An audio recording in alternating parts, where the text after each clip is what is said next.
What is up, guys? Welcome back to the channel. Today we get to maybe humble myself a little bit. I was wrong about the Grand Race meta. I was a lot wrong, and credit to the sweat communities, man, especially guys like Rethinking, Vapes, and all of those guys. They've really kind of opened my eyes to something new, and it made me go back and test some things. So admittedly, in this video, I'm going to show you exactly why I was wrong and the test results to prove that. All right, let's go.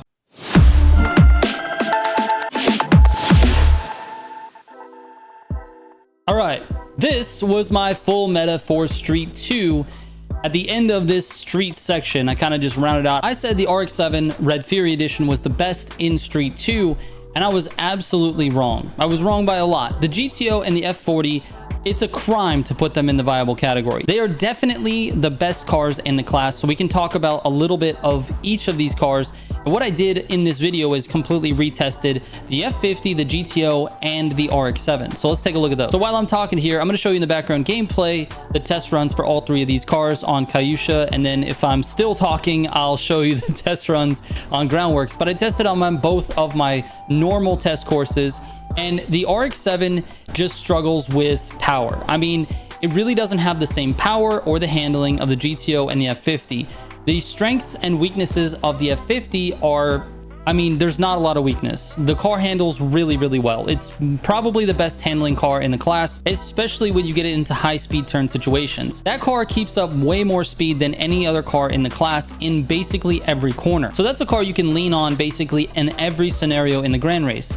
Its one weakness, if you want to call it that, is that it doesn't gutter quite as well as the GTO. Like, the GTO, when it gets into the gutter, it's almost like it's magnetized to the gutter, whereas the F50, you actually have to drive the gutter. You have to pay attention. It takes a little bit more skill to get it through there. Now, you can take the gutters around the same amount of speed, both the GTO and the F50, if you have the skill to drive the F50, but if not, then the GTO is definitely going to be your pick. Now, the GTO is definitely no slouch. It has good top speed. The one weakness that I think the F50 does just a little bit better is the high speed turns. It's got just like a little bit better lateral G. And I'm not talking about the stat, but just the ability to hang in there in the turns. When you drive them both back to back, you can see that the GTO just understeers just slightly more than the F50, which makes the F50 a much better choice for high speed routes. And because the GTO gutter is better, it makes that the better pick for most gutter routes for the majority of players. Now, where does the RX-7 kind of fit into this? Well, if you look at the test times, the RX-7 runs a 209.691 on Kayusha and a 311.275 on Groundworks, and that puts it at about 6th on my list. The F50, on the other hand, runs a 207.403 and a 307.728. That is the best test times out of any car that I've tested, and that includes like the Porsche Taycan and the Hurricane and like literally everything that I've tested. It is the best car. The GTO is right behind it with a 207.7 and a 309.1.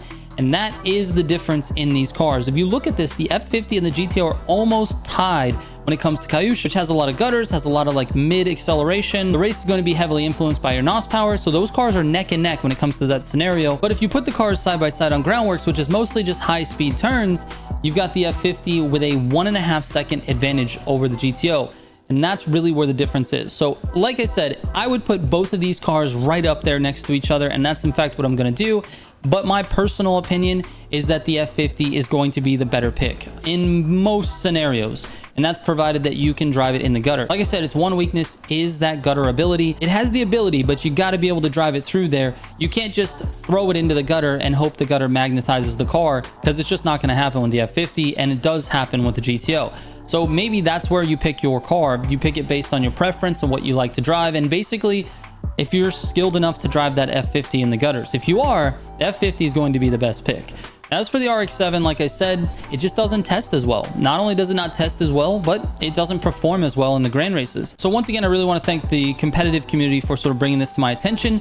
I'm not perfect. I'm human. I'm doing the best I can, but sometimes I get it wrong. And this is a correction. I'll make sure I put a link in the description of that last video so you guys can see it. And there's one last thing that they asked me to mention, and that was the Taycan Turbo S and the Turbo S Thunder Edition belong in the special use category. Those cars are phenomenal on very specific routes. Those routes are mostly featured in the Grand Race where you're starting in Street 2 and you have a lot of gutters ahead of you, a lot of turns that require, you know, gutter, acceleration. Those cars are great for that. And there's specific tuning settings that you need to go to to make sure that your car is performing at its max ability in those scenarios.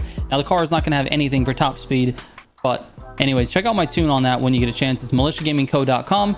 Check out the tunes on the rest of the cars. And honestly, I'm glad that they brought it to my attention so I could correct it, man. I'm not in the business of trying to put out wrong information. I really try my best every single time. So thank you guys so much for watching. I appreciate it. And I will catch you on the next one. Trigger out.